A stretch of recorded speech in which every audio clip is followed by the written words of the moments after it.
All right, so welcome everyone to the webinar, 27 Years of Extension Urban Forestry Outreach, a Pennsylvania Success Story. My name is Holly Campbell and I will be your host for the webinar today. I'm an Extension Associate with Southern Regional Extension Forestry, working in urban forestry and also wildland fire education and outreach. As part of the Cooperative Extension System, our office develops educational products and resources to support regional forestry and natural resource programs across the southeastern U.S. region, such as this webinar today.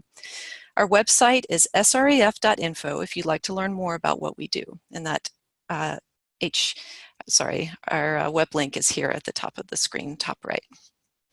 So I'd like to thank the University of Georgia Cooperative Extension for co-hosting our Zoom webinar today. Our presenter today is Vincent, or as he likes to be called, Vinny Catrone from Penn State University. Before formally introducing Mr. Catrone, I will provide a short introduction. So today's webinar is part of a larger series entitled Understanding Urban and Community Forests, an Extension webinar series. The series was planned by Southern Regional Extension Forestry with input from several cooperative extension urban and community forestry experts in the Southern region. So this slide includes the planning partners for the series. Their input on key topics and speakers for the series was essential. The series is designed for educators, specifically cooperative extension county educators. However, each webinar in the series may also be relevant to natural resource managers, other educators, arborists, urban foresters, and much more. So regardless of your work focus, all are welcome to join today's webinar and any webinars in the series. The goal of the series, which includes 12 webinars in all, is two-part. One, to increase extension educators' knowledge of research-based urban and community forestry information, and two, to provide educational resources that support delivery of that information to the public. So ultimately, the series aims to increase Extension's role in urban and community forestry education and outreach. We're really hoping this series will reach not only Extension personnel focused on horticulture, urban forestry, and natural resources, but also Extension involved in areas like family and consumer sciences, 4-H, and other focus areas where appropriate. So this slide includes some of the other webinars in the series, and we've outlined the one today.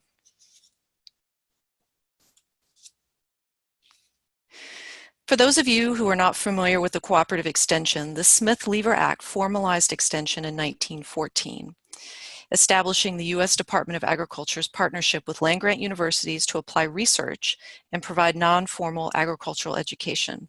Congress created the extension system to address rural agricultural issues. Today, however, extension has expanded its focus to match changes in society and economics, providing research-based education in areas like family and consumer sciences, forestry and natural resources, youth education, and much more. Popular extension programs that many of you are probably familiar with include 4-H and the Master Gardener program. Extension is a trusted information resource in communities, and for those of you who are not part of Extension, we make great partners to disseminate information to the public. So please keep us in mind on your next urban and community forestry project that includes an educational component. Though several extension educators provide urban and community forestry information to their communities, the amount of educators in this area are few. Our hope is that these webinars help increase extension educators' role in urban and community forestry education and outreach. There are likely participants listening to this webinar who are unfamiliar with the importance of urban trees and forests. Urban trees and forests help clean our water and air. They reduce hot summer temperatures, wind speed, and noise. They've been shown to reduce crime and provide a sense of place and connection, beauty, and food. They also reduce our energy bills and increase our property value. And as Vinny Catrone will share momentarily, trees continue providing these benefits when they're properly cared for. So I would now like to introduce our speaker, Vinny Catrone. Mr. Catrone has been a regional extension urban forester at Penn State University for 27 years, and he is a certified arborist. Prior to his current position, Mr. Catrone worked for the New York City Parks Department. All right, Vinny, are you ready? I am ready, if you can hear me. I can hear you. All right, let's see, share my screen. There we go. Is it working? It's working. All Looks right, great. good.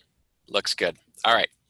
So Holly, thank you for the invite and the also the introduction, and yes, extension. That was a great introduction to extension, and I have been with extension, luckily, really for 27 years, and we're going to talk today a little bit about the history of Pennsylvania's program, sort of the start of how Pennsylvania and Penn State Extension got into urban and community forestry. We're going to talk a lot about partnerships because that's the only way that we function and things get done. And most of the people that I know working in urban forestry really understand that well. So we're going to focus on that. Usually I'm doing webinars talking about some of the technical stuff like tree risk assessment or talking about plantings, and we've got one next week I'm doing on designing a downtown fit for trees. So today's a little different. Bear with me. We're going to talk about ourselves. All right, so let's see if my slides will change. There we go. All right, so the program in Pennsylvania has its beginnings in a program, and I'm sorry for the acronym, but that's a big thing in extension. I've learned lots of acronyms. So MTRP stands for Municipal Tree Restoration Program, which back in 1986, Pennsylvania started as a partnership between the Penn State School of Forest Resources and the Bureau of Forestry and the utility industry. And the focus there was to evaluate lower growing species and cultivars and how they might work in communities. So there was this partnership already going on in the late 80s. 1990 Farm Bill, Forest Service dedicates some funding to urban and community forestry that's going to be parceled out to the states, which really was a sort of an amazing move, that states were now going to get some base funding and some pilot program funding. And Pennsylvania was lucky. We were a pilot state. We got some funding. I think we got more than some of the other surrounding states, and probably because of that partnership with the Municipal Tree Restoration Program. But all of a sudden, the state gets the money, and there is this hiring freeze in the state. The Pennsylvania Bureau of Forestry really couldn't hire urban foresters. There also wasn't, in 91, I don't think there was big interest in urban and community forestry at that time at the state level. So luckily, through that MTRP, or Municipal Tree Restoration Program, we had two really, I call them the founding fathers of this program. We had Dr. Henry Gerhold at Penn State University, who is a forest geneticist, who many of you, if you've seen Street Tree Fact Sheets, or now it's called Landscape Fact Sheets, he was one of the authors, along with Dr. Norman Lacasse, who was with the Bureau of Forestry. And these two guys got together and said, look, we're not going to lose this Federal Forest Service money. We're going to make this happen in the state. And they went ahead to extension and said, we want to hire four regional specialists and a coordinator, a professor of urban and community forestry, and an extension specialist to teach and work down at the university. So honestly, if it wasn't for these two gentlemen 27 years ago, this program could be like other states, and the dollars would have stayed at the Bureau of Forestry level. So 91, that's where we come about. The extension urban foresters get hired. Dr. William Elmendorf becomes a professor of urban and community forestry down at School of Forest Resources at the time. The state's divided into 5 regions, so we become these multi-county extension educators. And I think we were called agents at the time, not educators. Now it's extension educators. And the initiative was really quite new to Penn State and extension, because it was it was really urban focused, and most of extension was rural, farm, ag focused. We had regional field specialists, and that's what we are, is really specialists. Extension in many cases had extension agents in the county, or county agents who did a multitude of things, and you know, our focus was urban and community forestry in these regions.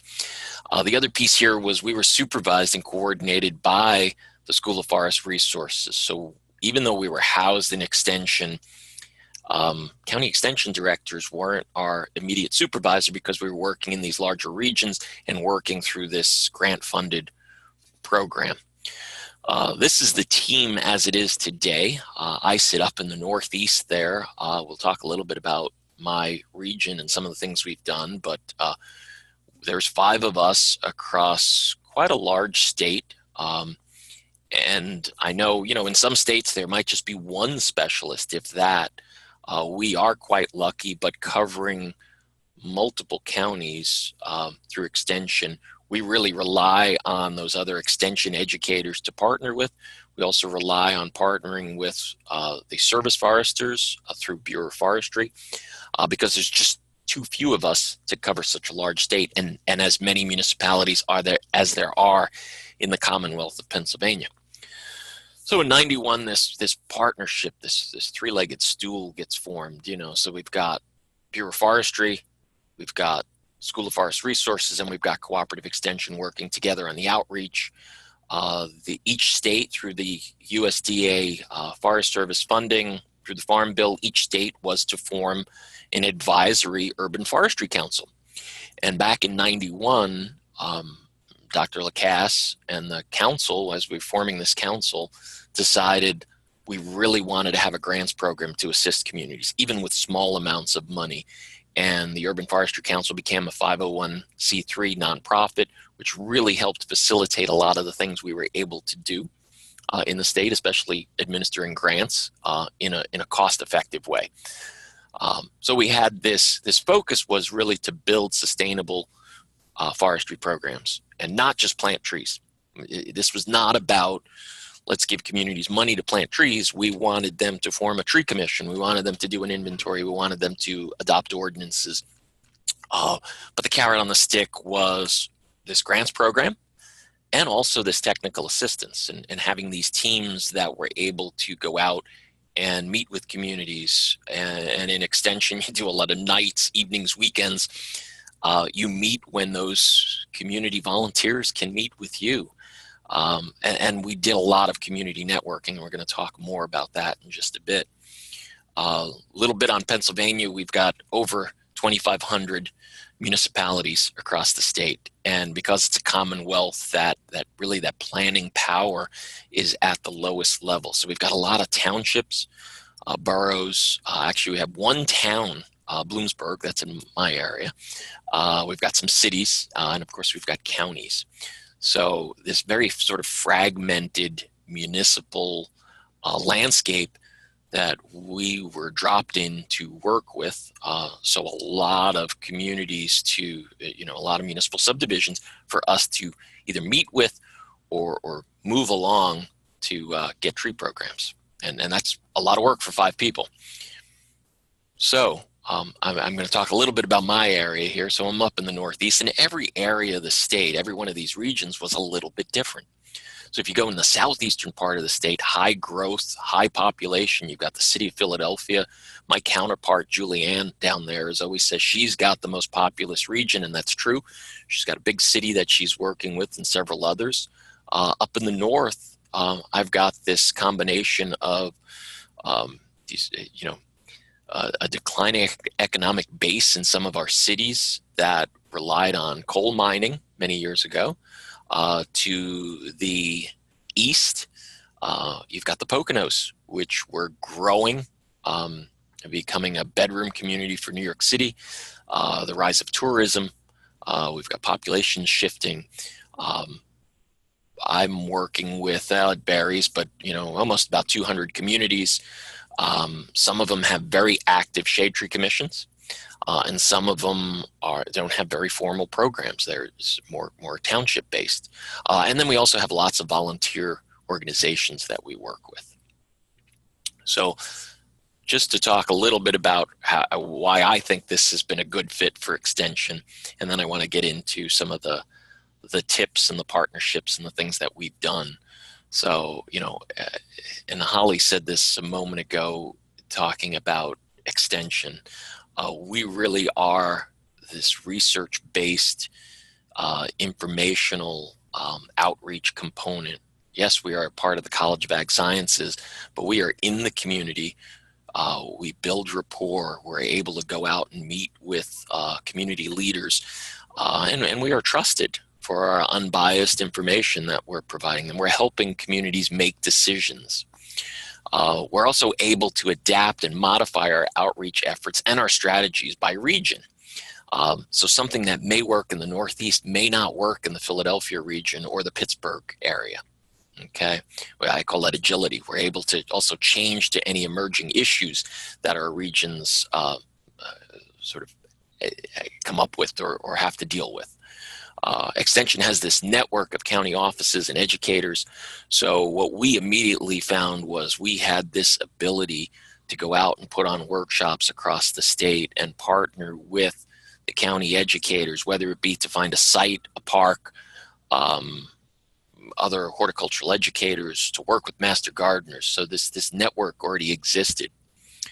We had the ability to assist communities in the field both with grants and training. So by us being told and really placed in the field and being told to go do technical assist one-on-one, we were able to go out and meet with those communities. And I think that's where the trust is built. That I don't think we can do that over the web. I don't think we can do that through a website and resources or just through a grants program. It's getting out and working with those communities. Extension also knows how to work with and train volunteers. And it's not just the master gardeners. Now we have master watershed stewards that the urban forestry team is working with throughout the state. We also, again, this sort of emerging issue.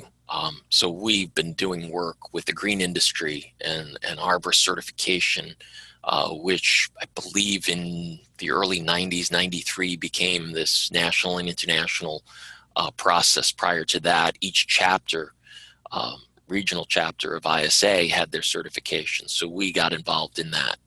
Stormwater management, I'll talk a little bit more about that. That and green infrastructure, we do quite a bit of work in with municipalities because managing stormwater is this changing paradigm that these municipalities have to deal with right now. And what we know from research is the greener the systems are, the better they work. So we also had to deal with growth. Our communities have sort of sprawled out and moved into rural landscapes, and can we conserve natural resources in the process of our communities growing? We have the ability to work with youth. Next Friday, I'm going to be out with third graders in a stream doing a water study. So, again, extension allows us that flexibility to do that work. Riparian forest buffers and water quality, big push as we have suburbanites moving into the Poconos who have no clue about how forests grow and what plants belong there and why they shouldn't be raking leaves if their house is in the woods. We have workshops, Woods in Your Backyard, invasive pests and species. We have gone from, emerald ash borer and other invasives to now we have spotted lanternfly. Pennsylvania's on the leading edge of that. And climate change and the education and providing education to people about these emerging issues is what we do. So it's not just trees along streets and communities. We've expanded our program, and I think that's what has helped drive this program forward. Sort of the upside for extension has been, I can tell you back in the 90s, there really wasn't an urban focus, and the urban and community forestry program was the start of, working in urban areas. And then with that, we brought some new clientele for extension. So municipalities and planners and engineers who are working with stormwaters and some new volunteers. We'll talk a little bit about tree tenders and our tree tender program. We've increased the visibility for extension, which I think is a plus. Extension needs that if it's going to survive the next 100 years. Where we've been able to partner with many other organizations and new organizations that never knew extension existed. And then we're able to share that credit with our partners. And I say that's a plus and minus because there's some at the university who are concerned about our visibility. But we really have to share credit with our partners if we're going to continue partnering and building this program, because again, there's only so much we can do. We need partners. So some of the outreach efforts, and I talked about this earlier, so I'm going to breeze through this. So we're able to do site visits and go out and meet with communities. We're able to do conferences and regional workshops or local seminars, even just presentations to a local municipal council, why they need a shade tree commission, why they need a program. We could do training sessions for municipal crews, or tomorrow I'm doing utility crews, and we'll talk more about that in a second. We've created these things called community tree associations as a way to network, and we'll discuss that in a minute. We're able to access the press and design fact sheets and brochures and do mailings. And I can tell you we're doing more emailings than we are doing mailings, but we're still able to get that information out. And the press, when there is an issue, knows who to call. We've been here long enough. They know to call Extension. We do monthly webinars, which has really been a great way to reach out and access our communities. And we do those at lunchtime, and we get a lot of people signing in. We also are able to record those so they can watch those. And we're also doing some online courses. So we'll talk a little bit about that. Some of the projects we've been able to sort of put in the ground or partner on is, downtown streetscapes and working with colleges, greenways, trails, invasive species control, educating communities about developing marketing programs for their trees, tree inventories and risk assessments. Mine reclamation was one area, and soils that we've had to do some work in my area. We've been able to partner with the Forest Service and others to do some what were called U4, urban forest effects, now called iTree studies. So we've done some of those, and we've done some urban tree canopy assessments, because a big part of Pennsylvania also, flows into the Chesapeake Bay. So there's some focus there on water quality and stormwater management. In the mid-90s, my region, I'll say, was lucky, although it was quite a challenge. We received some congressional earmarks for a number of years. We had a congressman who fell in love with urban forestry.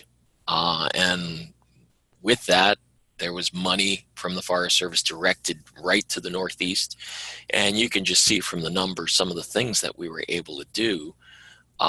So money definitely helps. I've got to admit that. And that gets partners.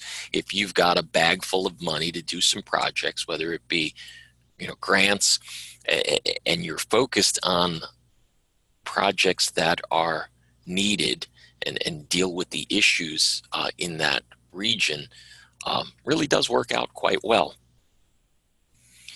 Right now, we've got a program. Holly, do you need to interrupt her? I had we had one question. Someone wanted to know what NEPA was, what that represented. Oh, sorry, Northeast Pennsylvania. Gotcha. Extension is full of acronyms. I'm sorry. That's okay. You know that, right? Thanks. So that program, the Northeast program, again, was directed through congressional earmarks. Right now, we've got a big initiative called Tree Vitalize.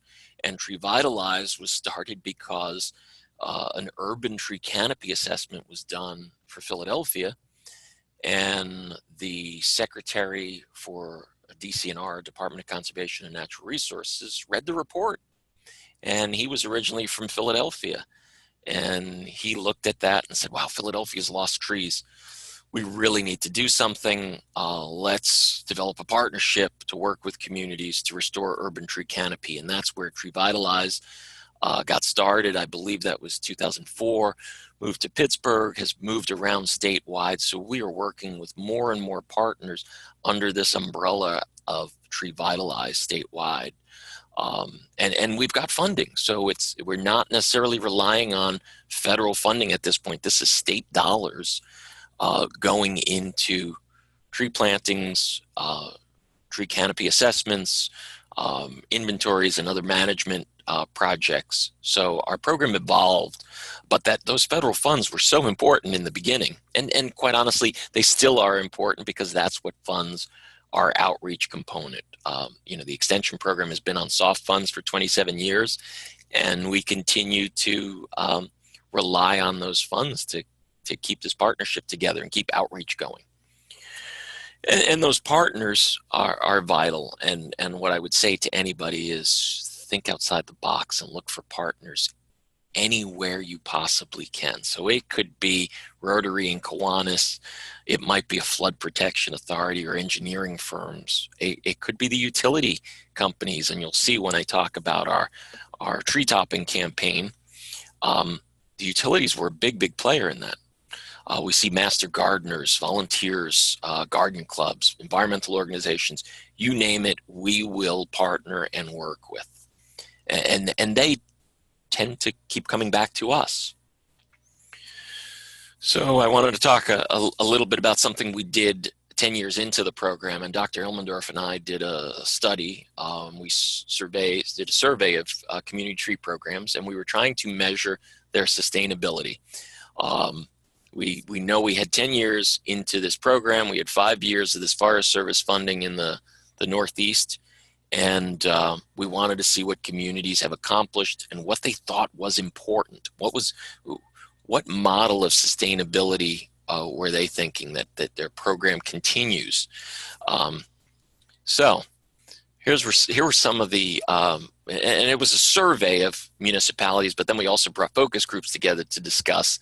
And this is what the communities told us that they needed to have a sustainable tree program.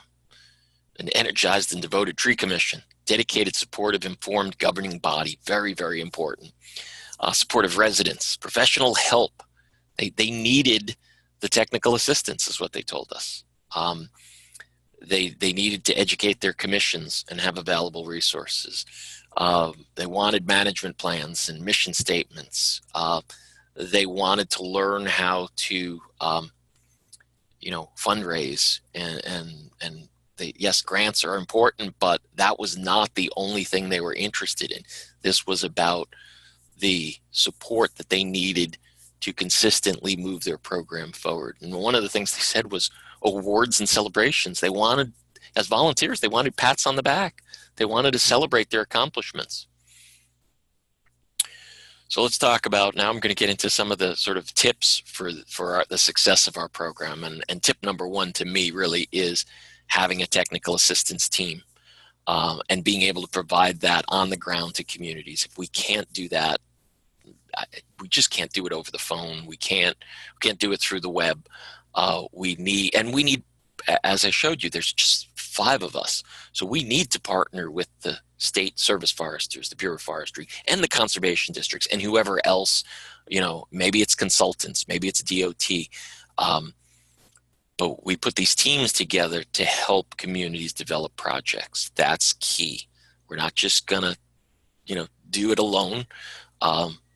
We know if we need to bring someone else in, we're gonna bring someone else in and add them to that team. And that really has worked out quite well. And we need to be accessible. We need to be able to communicate and get back to these communities within time.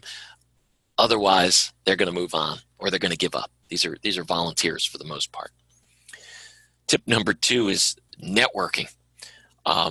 So NEPA, Northeast Pennsylvania Community Tree Association, was formed in 1994 as a way for us in extension to bring the communities together. Instead of us going to 20 different communities and saying the same thing 20 times, we were trying to bring the communities together, and them forming and being part of this tree association really helped. They were able to share things they've done, both good and bad.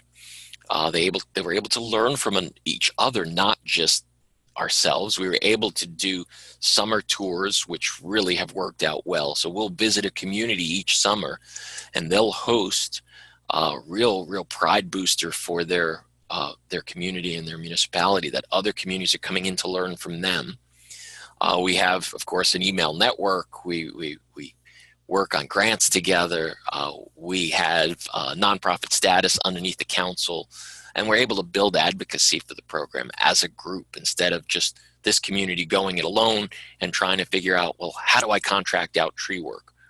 Well, let's work with the tree association and figure out who's done that and how do we all work together on that. Those summer meetings, as I said, really, in a sense, a shot in the arm for the community that hosts. It's a lot of work, but they're able to take others and show them what they've done. They're able to ask their mayor to give a welcome in the morning, so it really makes that tree program shine. And as I said, we're learning from each other, and not just the good stuff. We're learning about the mistakes. We tried this didn't work. So those summer meetings and that networking ability, I can't say enough about how the Tree Association has worked out for us. Tip number 3, provide educational opportunities. And in extension, and I'm not going to read this list to you. We've done all kinds of educational programs based on what the needs were, the emerging issue. So we've gone from invasive species to urban and damaged soils to stream restoration to street tree inventories. But in extension, to me, those 4 words on the bottom are key. It's got to be affordable. It's got to be diverse. It's got to be accessible. It's got to be relevant. I mean, we may think that this is a great topic and we're going to put a program together, but if it's not relevant to the community needs in that region, you're not going to get any attendance for it. So these again, those 4 words to me are key, and probably true of most extension programs throughout the country. Affordable, diverse, accessible, and relevant. That's again what we do. So I'll talk a little bit about tree tender training. And tree tender training is something that has grown out of the Philadelphia area. My counterpart there, Julianne, started this through a partnership with the Pennsylvania Horticultural Society. That's PHS. Again, sorry, an acronym. It fits on the screen better. And it was about training citizens to plant and care for trees at a neighborhood level.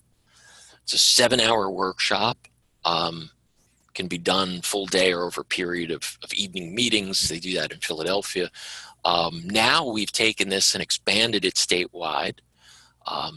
We've got Extension, Bureau of Forestry, the Hort Society, Tree Pittsburgh, and others involved in teaching and providing the training. We've got a sort of a standardized curriculum for this. And there are over 6,000 of these trained volunteers across the state. One of the things that Tree Vitalize has done is if a community gets a grant, they need to have X amount of tree tenders trained, depending on how many trees they're planting. So this is the requirement for the grants.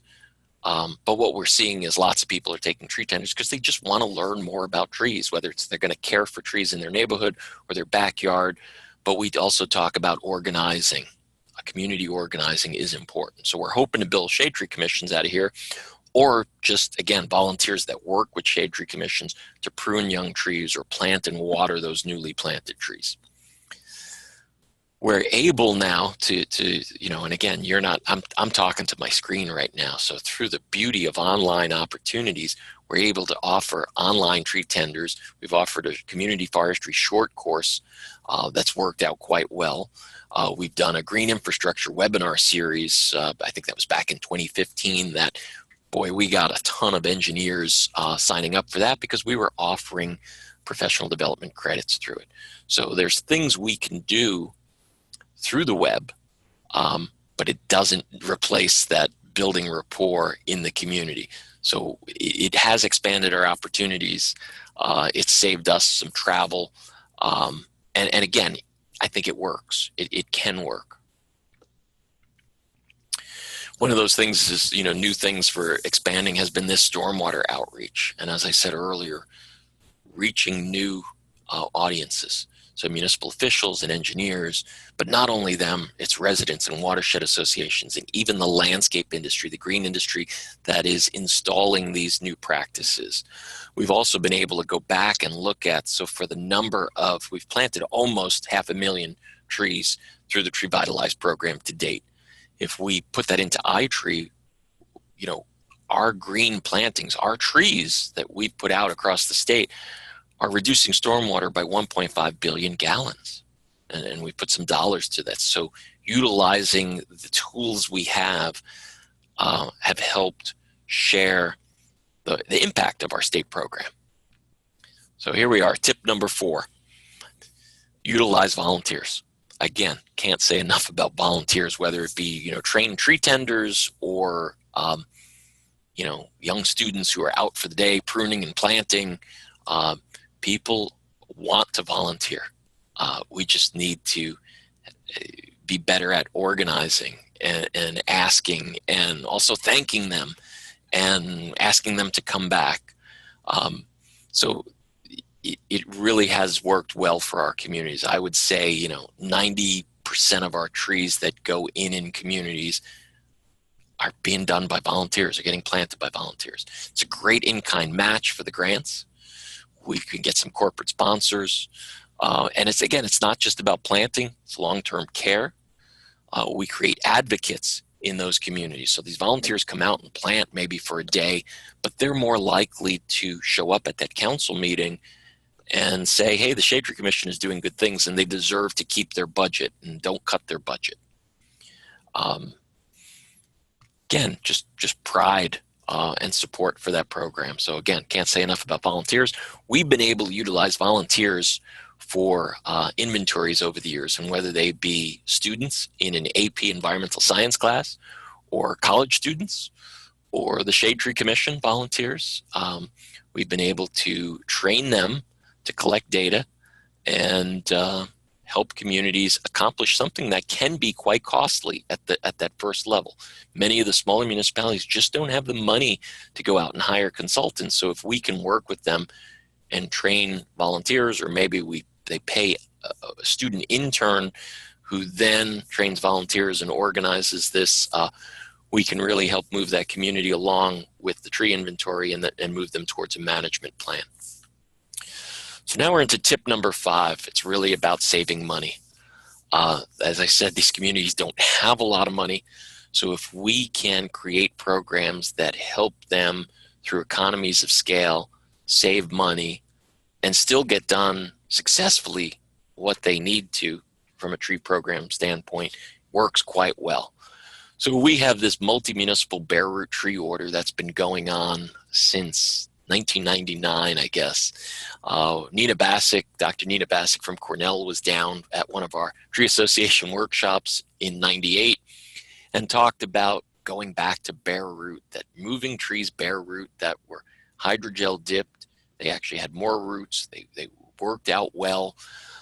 So we had 2 communities actually drive to Schichtel's nursery, and which is in Western New York.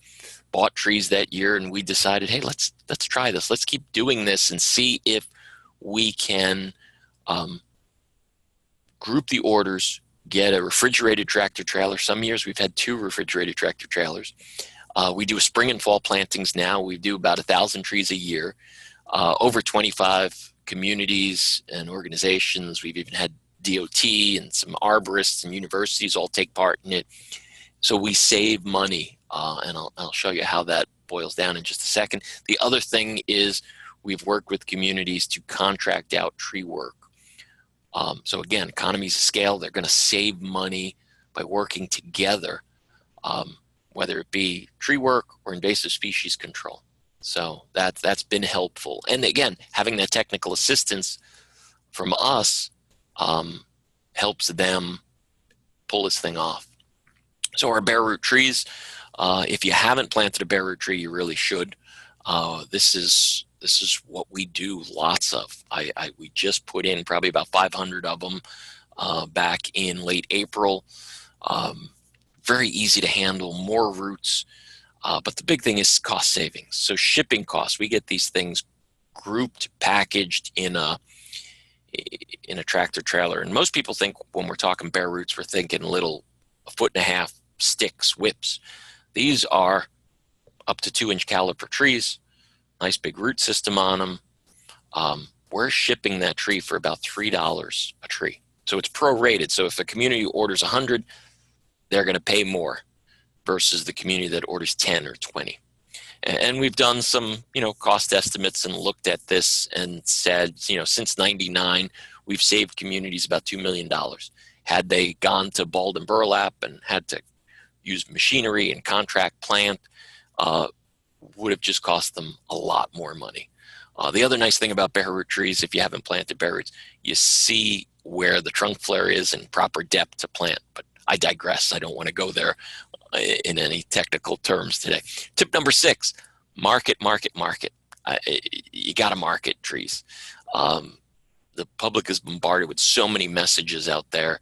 And I hate to say, some of those messages that they get from the media are that trees are bad because the only time you see a tree on the news is when it falls on a house. So we've done our best to work with the media and market the positives of trees, use Arbor Day as much as possible. This was an insert that went in the newspaper. Great in-kind match from them. Do joint Arbor Day events. We've worked with shade tree commissions to create brochures. We've exhibited at home builder shows, worked with communities to develop door hangers, websites and magnets and flyers and such. This is the borough of Milford right there at the home of Gifford Pinchot, founder of the Forest Service. They do these wonderful brochures each year, and it helps them raise money. It goes out to the merchants, and they tend to give. Tip number 7, work with the green industry. We need to work with the green industry. We need to not only train them, but really partner with them. But we've been able to do an arborist short course where we're elevating the profession, getting them ready for certification. We've done this since 2000. This happens across the state that we have these arborist short courses. Someday we'll probably get to an online version of this, but we're seeing pre-test scores go from about a 58 to an 81. So we know that it's helping, it's working. We're also working with the utility industry. Instead of just complaining about the way trees get pruned, we really need to partner with them. And one of the things Extension has been able to do is help the utilities train their crews on how to properly prune. We've also helped them create fact sheets and where that reputable source of information that can help explain to the homeowner, this is why these trees are being directionally pruned.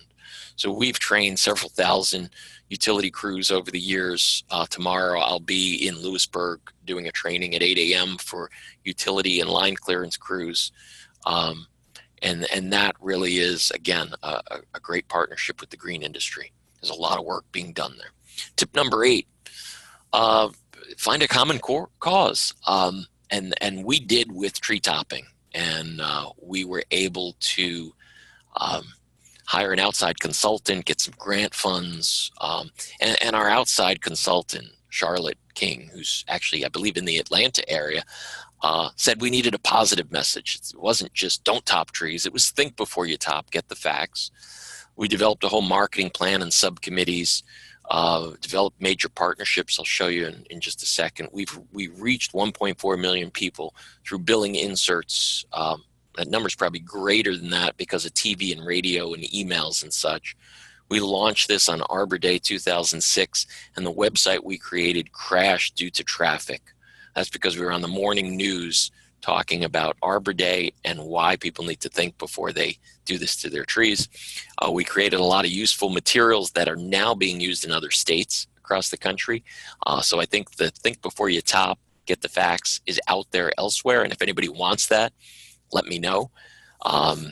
So we launched this thing again in the Northeast, a very positive message. We raised over $28,000. We had an in-kind match of $56,000. That's because companies like Pennsylvania Power and Electric or Citizens Electric or Penn were able to incorporate this message into their bills. So we were able to get the message out to a much wider audience. We could have never afforded to do such a mailing. We developed committees that had focused on this topping issue, but some of them, they were doing an Arbor Day poster contest with youth. Some were, let's get to the garden centers and get this information here. Others were, let's get to insurance companies and realtors or newspapers, radio, media, and so forth. So really great effort because we had this common cause. As I said earlier, without the utilities involved in this, I don't think we could have reached the numbers that we did. But we also had conservation districts and extension put it in newsletters. We've had it in, so here's a Family Matters is a newsletter of extension that deals with other issues, but this is a home related issue. Don't destroy your tree by topping it. We worked with land trusts also. So our TV spots were really interesting. We did a 10-minute segment for a home and backyard show. We did little PSAs, promoted arborist certification in the process, worked really well, and again, great partners. Didn't cost us a lot. I think had we had to pay for commercial time, it just would have killed us. There's no way we could have launched this. So partnerships. We were able to produce tools and exhibits, things that the municipalities could take and use, or any other group could take and use. Someone else in extension could take the flip chart or take the CD-ROM with the pruning slides and take the wood samples to teach why proper pruning is important. We had a green industry component. So if we had certified arborists out there, we put decals on their trucks. So our message was a moving billboard. And again, we worked with the line clearance crews. Our youth component was really interesting. And again, tying back in with extension, because of our Think Before You Top program and teaching youth about trees, when we sent our master gardeners in, we basically created 900 new 4-H'ers for extension, which is a good thing.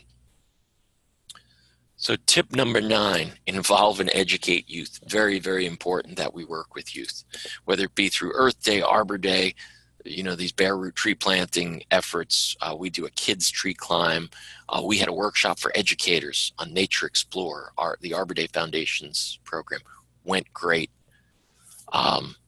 We do a big career day piece, and Julianne started one in the Philadelphia area. We've got one going up in the Northeast, several of them. And that is really important, that we try to educate youth about careers in natural resources. So extension and the conservation districts and others have really gotten on board with this. Tip number 10, evolve and find new funding sources and linkages. And we've done that. And stormwater is really the big one for us. So when the stimulus funding came out of Congress, titled ERA, Americans Recovery Act, we had money going into the state's Penn program, which is about water resources. And we immediately began linking trees to stormwater. We were awarded a $300,000 grant to plant trees in 17 MS4 communities in the region, planted over 1,100 trees. This all had to be shovel ready, contracted, create work. But this project helped us move that linkage between trees and stormwater in these communities and even at the state level. And we continue to do that with fact sheets, slide sets, and webinars, and train the trainer programs. Monday, I'm doing something with DEP, Department of Environmental Protection, but its target is MS4 communities. And my focus is how do they partner together to plant more trees to intercept stormwater. And that's probably the most affordable thing they can do. So we're seeing lots working in that area. And tip number 11, I'm sorry, I have an 11 tip, is share the glory, the credit, and the success. Really, really important. If and I tell people this in extension, yes, we want the Penn State logo out there and on that, but we need to make sure that when the media shows up, let the mayor do the talking. It's going to buy you some really goodwill. Or make sure that everybody's logo is on that flyer or on that website. And you can see on this slide set, there have been tons and tons of other people's logos. So let me wrap things up here with some of the lessons we've learned. We really want to recruit diverse partners. Got to think outside the box on partners. There may be groups out there that you don't think would ever be an urban forestry partner, and they will be. They can be. Understand each partner's goals and needs. They've got to get some credit. They've got to get some visibility. Maybe they need more than that. Okay, maybe they have an objective they need to meet. Small grants, what we've learned, lead to more partners. The bigger the grant tends to be, a lot of contracted out work, a lot of, smaller grants, get lots of partners. Bring communities together. That networking is so critical. Otherwise, sometimes these communities feel like they're in a bubble trying to reinvent the wheel, and they don't have to if we can get them together and get them networking. Visit and highlight successful community projects. So important. That's that pat on the back that they all need. And aside from that, the other communities can look at it and go, wow, if they did it, maybe we can. Market, market, market, because it's going to equal community support. Without it, nobody knows where those trees came from. Nobody knows why those trees are important or why a tree program is important. Provide assistance and respond to needs. I can't say that enough. If a community calls me, I will call them right back, or they email me, and try to figure out. And we all have tough schedules, but get together with them. Cultivate leaders. That is so important in these communities. If we don't have someone who's taking the lead in that tree program, we see that these tree programs just sort of fall apart. So we want to build that long-term capacity. Teach communities to raise funds and write grants, and not just urban forestry funds. Teach them how to look for funds locally, because the money's there, whether it be foundations or corporate sponsors and such. Develop volunteer management skills. This is a tough one. We have some communities that love to get together and plant trees, but they don't really want to create a database of volunteers and manage them and train them. Promote long-term program sustainability. This is much more than just putting trees in the ground. The programs have to survive. The trees have to survive if we're going to get the long-term benefits from urban and community forestry. So with that, Holly, I am done. I think I'm within my time limit, or maybe 2 minutes over. And there's my email. I think you have my email somewhere else also. If you want to take over, and we'll deal with some questions, if there are any.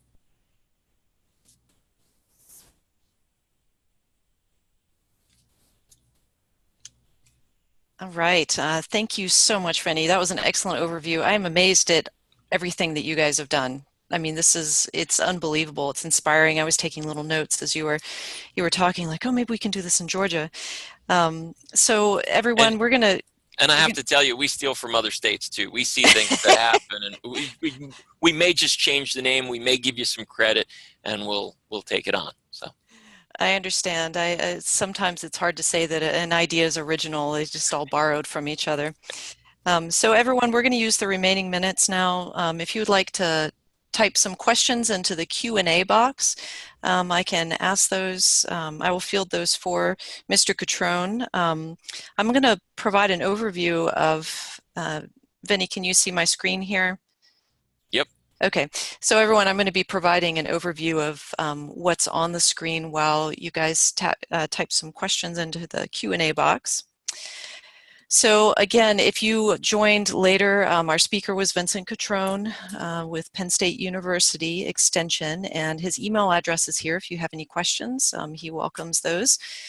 I also wanted to mention our next webinar in this series. We have 12 webinars in this series. Today is our 4th one, but the next one is on May 23rd at 1 p.m. Eastern, called Storm Resilient Urban Forest Response Resilience. Are you prepared to respond? It'll be presented by Dr. Richard Hauer, who's from the University of Wisconsin Stevens Point. And if you want more information about that, please go to www.forestrywebinars.net. If you have any questions about the webinar, feel free to reach out to me. My email address is here on the screen. And if you want more information about the entire series, you can go to sref.info. So this webinar today, as mentioned earlier in the webinar, is going to be archived. It's going to be listed as on demand on the forestrywebinars.net site, and I'll have that up in the next few days if you'd like to pass it on to colleagues who were unable to join for the live version. And also, if you would like to receive ISA credits for today's webinar, return to your open browser window to continue the process that's offered through step 2. And we also have a short satisfaction survey there that we would love feedback on the webinar in helping us improve the series. So I am going to go to the Q&A now. Okay, so one question, Vinny, that we have from San Diego. Are there tree tender programs in the west, southwest of Southern California that you know of? They probably aren't called tree tenders. I know we have tree stewards programs around the state, or around the country. I remember there were tree musketeers out in California, which were more youth oriented. Um, if you're interested in forming tree tender programs and using the curricula, let us know. We share. And the Hort Society, Pennsylvania Hort Society, gets a lot of credit for this. I know they've done tree tender trainings in Chicago and I believe Ohio and elsewhere. Some people want to rebrand it and change the name, but there probably is something similar in Southern California. Okay, next question. I believe this was from the same person. Could citizen scientists help collect data and have it compiled somewhere for access when approaching councils, cities, Department of Transportation, etc.? That's exactly what we do. Actually, right now, and I didn't talk about it, is we have an online PA tree map. So we are asking municipalities to collect tree inventory data, put it on the DCNR and council server in PA tree map. So they will be mapped and that data will be there. We also know that we're working both the Pennsylvania Horticultural Society through Philadelphia and Trees Pittsburgh in Pittsburgh are doing quite a lot of tree mortality studies. So they have citizen scientists out there collecting data about, 5 years after our plantings, are the trees still there? Are they alive? What killed them? So yes, it is a good place for citizen scientists. And I think inventories are great. When I've worked with high school and college students, most of the teachers and professors have said this is applied research that they're doing in the field, in their community. This is really good stuff. So I would look towards iTree to help quantify some of that, and utilizing iTree, that would be my suggestion. Excellent. So I have a question. I was curious how you guys in Penn State Extension determine the community needs to design the educational opportunities that you've offered through the years. That's a good question. I mean, some of it through typical survey needs assessment, and quite a lot of it through going out and working with communities and seeing what those emerging issues are for that region. So, for example, woods in your backyard works quite well in the Poconos, and we ran one in Allentown in October. If I took woods in your backyard further west into more of a rural setting, it wouldn't work. It's a suburban, how do you care for your trees in your small wooded backyard? So I think some of it is we've just learned a lot about our regions, and again, those emerging issues. So I've done, let's see, in the past 2 weeks, 3 spotted lanternfly talks out of necessity. Spotted lanternfly, it's probably going to be a big deal, but it is a new invasive. So again, Extension just sort of steps up to the plate, and we do what we have to. So but needs assessment is a big part of it, and working with those communities. And also you test something out. Something may work and it may flop, and okay, let's try again. Great. Okay. Well, thank you so much for joining the webinar, everyone. And thanks again, Benny. This has been inspiring. I can say I'm hopefully for all of our participants, but me personally, and work that we do across the southern region. And so I will definitely be looking back at this webinar. Again, we had one comment. This webinar will be archived. It will be listed as quote unquote on demand on www.forestrywebinars.net in the next couple of days. So please look out for it if you'd like to watch it again. And again, thanks, Vinny, for doing this. We really appreciate it. You're welcome. And I guess I would say to everyone, look towards partners, look to USDA Forest Service too. Some great resource there. And yeah, Extension should be doing more of this. I think we're challenged to do a little of everything. That's the problem in Extension. So Great. Well, thanks, thanks so Holly. much. Yeah, everyone have a great day.